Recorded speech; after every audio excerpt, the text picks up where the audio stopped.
In this video, we will walk through how you install the Primero mobile client on an Android device. To do this on your Android device, go to primero.org in a web browser, or you can do this using the APK link provided to you.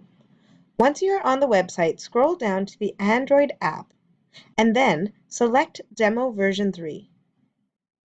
Once selected, it will bring you to a page which describes how to install the demo version of the Primero Android application. Please read these instructions thoroughly. You are required to have Android 5 or higher for the application to work. Select the link shown here. You may be required to copy and paste this link into your web browser if it does not redirect you automatically.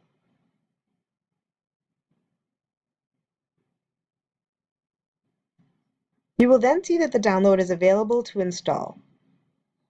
Once installed, you can then open the application and log in using the credentials given to you.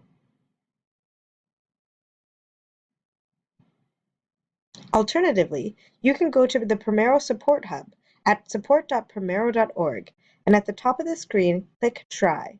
This will pull up login credentials for a demo site. You can then find your application on your mobile and then use the login details from the Support Hub to try out the mobile application.